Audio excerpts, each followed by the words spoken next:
ओम नमः शिवाय। प्रिय शिव भक्तों, आज हम शिव महापुराण के रुद्र संहिता के तृतीय खंड के 15वें तथा 16वें अध्याय को शुरू करेंगे। आज हम 15वां अध्याय तारकासुर का जन्म व उसका तप, इसके बारे में इस कथा को सुनेंगे। तो सुनिए भक्तों।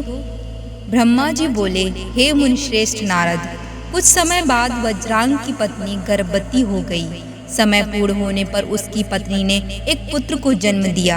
वह बालक बहुत लंबा चौड़ा था, उसका शरीर बहुत अधिक विशाल था। वह अत्यंत शक्तिशाली और पराक्रमी था। उसके जन्म के समय सारे संसार में कोहराम मच गया। चारों ओर उपद्रव होने लगा। आकाश में भयानक बिजलियां चमकने लगीं तथा चारों दिशाओं में भयंकर गर्जनाएं होने लगीं। धरती पर भूकंप आ गया, पहाड़ कांपने लगे, नदी सरोवर का जल जोर जोर से उछलने लगा। चारों ओर आंधियां चलने लगीं। सूर्य को राहु ने निगल लिया और चारों ओर अंधकार छा गया। उसके जन्म के समय ऐसे अशुभ लक्षणों को देखते हुए कश्यप मुनि ने उसका नाम तारक रखा। तारक का जन्म होने पर वज्रांग के घर ही उसका लालन पालन होने लगा। थोड़े समय में तारक का शरीर और बड़ा हो गया। वह पर्वत के समान विशाल और विकराल होता जा रहा था।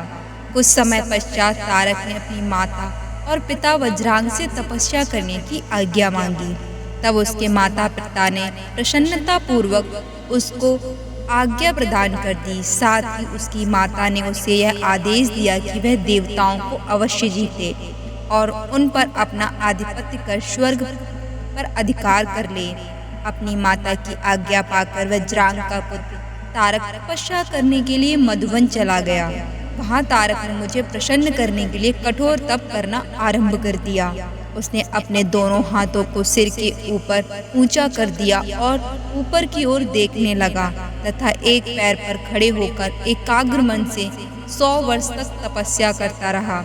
उस समय वह केवल जल और वायु से ही अपना जीवन यापन कर रहा था। तत्पश्चात उसने 100 वर्ष जल में, 100 वर्ष थल में, 100 वर्ष अग्नि में रहकर कठिन तप करके मुझे प्रसन्न करने का प्रयत्न किया।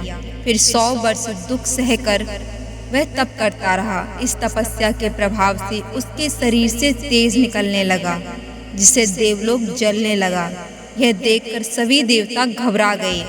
फिर मैं स्वयं तारकासुर के पास वरदान देने के लिए गया। मैंने तारकासुर से कहा, तारक, मैं तुम्हारी इस दुष्ट तपस्या से बहुत प्रसन्न हूँ। तुमने इस प्रकार कठोर तप करके मुझे प्रसन्न किया है। तुम्हारा इसके पीछे क्या प्रयोजन है? निसंकोच मुझे बताओ। मैं तुम्हें तुम्हारा मनोवांछित फल अवश्य प्रदान करूँगा। तुम अपनी इच्छा अनुसार वर मांगो। ब्रह्मा जी के इन वचनों को सुनकर तारकासुर उनकी स्तुति करने लगा। तत्पश्चात वह बोला, हे विधाता, हे ब्रह्मा जी, अगर आप मेरी तपस्या से प्रसन्न होकर मुझे वरदान देना चाहते हैं तो प्रभु मुझे पहला वर यह दें कि आपके द्वारा बनाई गई इस सृष्टि में मेरे समान कोई भी तेजवान और बलवान ना हो। दूसरा वर यह दें कि मैं अमर हो जाऊं, अर्थात कभी भी मृत्यु को प्राप्त ना हो। तब मैंने कहा कि इस संसार में कोई भी अमर नहीं है, इसीलिए तुम इच्छा अनुसार मृत्यु का वर मांगो।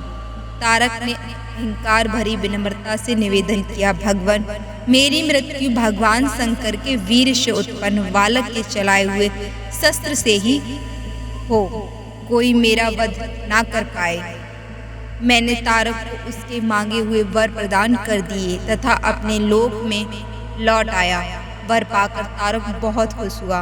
वह भी वर प्राप्ति का समाचार देने के लिए अपने घर चला गया। दैत्यों के गुरु शुक्राचार्य ने तारक को असुरों का राजा बना दिया।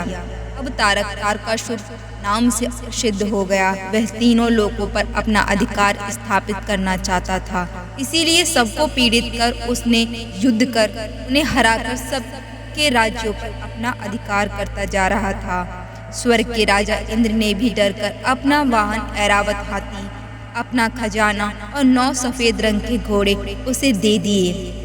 ऋषियों ने डर के मारे कामधेनु गाय तारकासुर को दे दी।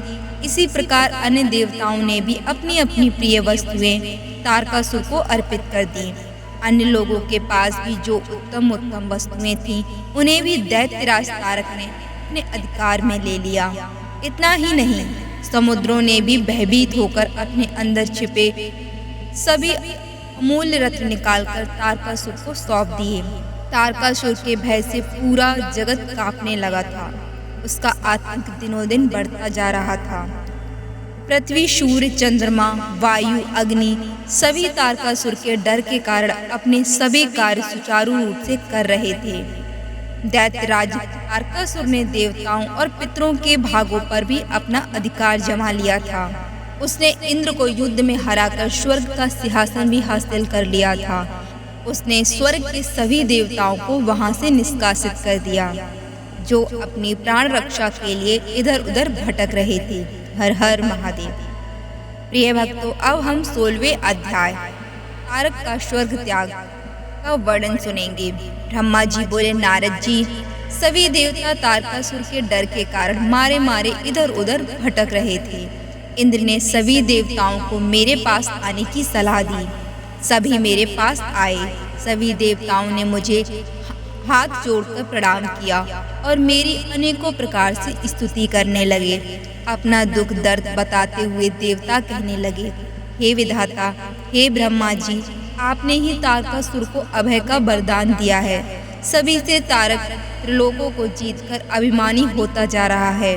उसने लोगों को डरा धमकाकर उन्हें अपने अधीन कर लिया है। तारक ने स्वर्ग पर भी अपना अधिकार स्थापित कर लिया है और हम सभी को स्वर्ग से निकाल दिया है। उसने इंद्र के सिंहासन पर भी अपना अधिकार कर लिया है। अब उसके आदेश से उसके असुर हमारे प्राणों के प्यासे बनकर हमें ही ढूंढ रहे हैं। तभी हम अपने प्राणों की रक्षा के लिए आपकी शरण में आए हैं। हे प्रभु, हमारे दुखों को दूर कीजिए। देवताओं के कष्टों को सुनकर मुझे बहुत दुख हुआ। मैंने उन्हें सांत्वना देते हुए कहा, मैं इस संबंध में कुछ भी नहीं कर सकता, क्योंकि तारकासुर के घोर तप से प्रसन्न होकर ही मैंने उसे अतुल्य बलशाली होने का वर प्रदान किया था।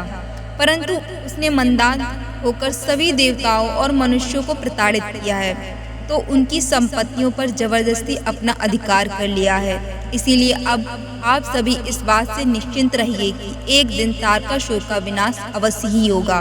उसकी मृत्यु जरूर होगी, पर इस समय हम विवश हैं। इस समय तारक को मैं, विष्णु जी और शिव जी, इन तीनों में से कोई भी नहीं मार सकता, क्योंकि उसने मुझसे वर पाया है कि उसका वध शिव जी के वीर से उत्पन्न उनके पुत्र के द्वारा ही हो सकता है। इसीलिए तुम सबको शिवजी के विवाह के पश्चात उनके पिता बनने तक प्रतीक्षा करनी पड़ेगी। प्रतीक्षा के अलावा अन्य कोई भी उपाय संभव नहीं है। यह सुनकर इंद्र सहित सभी देवता असमंजस में पड़ गए तथा पूछने लगे कि हे प्रभु, महादेव जी की प्रिय पत्नी सती ने तो अपना शरीर योगाग्नि में नष्ट कर दिया है। अब वे कैसे और किससे विवाह करेंगे और यह कैसे संभव हो सकेगा? तब मैंने उन्हें बताया कि प्रजापति दक्ष की पुत्री और त्रिलोकीनाथ शिव की प्राण वल्लभा सती हिमालय पत्नी मैना के गर्भ से जन्म लेकर बड़ी हो गई हैं। उनका नाम पार्वती है। पार्वती ही भगवान शिव की पत्नी बनने का गौरव प्राप्त करेंगी। अतः अब तुम भगवान शिव के पास जाकर उन्हें विवाह के लिए राजी करने की कोशिश करो। शिव पार्वती का पुत्र ही तुम्हें तारकासुर के भय से मुक्त करा सकता है। अतएव तुम भगवान शिव से प्रार्थना करो कि वे पार्वती के साथ विवाह करने के लिए राजी हो जाएं। इस बात को अच्छे से जान लो कि शिव पुत्र ही तुम्हारा उद्धार कर सकेगा। अब मैं तारकासुर को समझाता हूँ कि वह व्यर्थ में देवताओं को तंग करना बंद कर दे और उन्हें उनका भाग वापस कर दे और स्वयं भी शांति से जीवन यापन करे। यह कहकर मैंने इंद्र व अन्य देवताओं को वहां से विदा कर दिया। तत्पश्चात मैं स्वयं तारकासुर को समझाने के लिए उसके पास गया। तारकासुर ने मुझे प्रणाम किया और मेरी स्तुति एवं वंदना करने लगा। मैंने तारकासुर से कहा, हे पुत्र तारक, मैंने तुम्हारी भक्ति भाव से ही की गई तपस्या से प्रसन्न होकर तुम्हें मनोवांछित वर प्रदान किए थे। वे वरदान मैंने खुशी से तुम्हारी बेहतरी के लिए दिए थे, परंतु तुम उन वरदानों का गलत उपयोग कर रहे हो। वर प्राप्त करने के उपरांत तुम अपनी सीमाओं को भूल गए हो। अनावश्यक अभिमान के नशे में चूर होकर तुम्हें यह भी याद नहीं रहा कि देवता सर्वथा पूजनीय और वंदनीय होते हैं। तुमने उन्हें भी कष्ट पहुंचाया है, साथ ही उन्हें स्वर्ग से निकालकर बेघर कर दिया है। तुम्हारे सशस्त्र सैनिक अभी भी देवताओं को मारने के लिए ढूंढ रहे हैं। तारकासुर स्वर्ग पर सिर्फ देवताओं का ही अधिकार है, वहां से उन्हें निकालने की तुम्हारी कैसे हिम्मत हुई?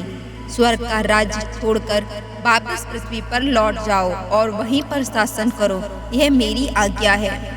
तारकासुर को यह आदेश देकर मैं वहां से लौट आया। तत्पश्चात तारकासुर ने मेरी बात का सम्मान करते हुए स्वर्ग का राज्य छोड़ दिया। वह पृथ्वी पर आकर शौरित नामक नगर पर शासन करने लगा। मेरी आज्ञा पाकर देवताओं सहित देवेंद्र स्वर्गलोक पर चले गए और पूर्व की भांति पुनः स्वर्ग का शासन करने लगे। तो प्रिय भक्तों, आज हमने महाशिव पुराण रुद्रशय्या के तृतीय खंड के 15वें तथा 16वें अध्याय को सुना। अब हम आगे की वीडियो में 17वें तथा 18वें अध्याय को सुनेंगे। आप प्रिय भक्तों, इस वीडियो को अगर आपको पसंद आया हो तो इसे लाइक करें और प्रिय शिव भक्तों को शेयर भी करें, जिससे कि उन्हें भी महाशिव पुराण सुनने का अवसर प्राप्त हो। धन्यवाद। हर हर महादेव।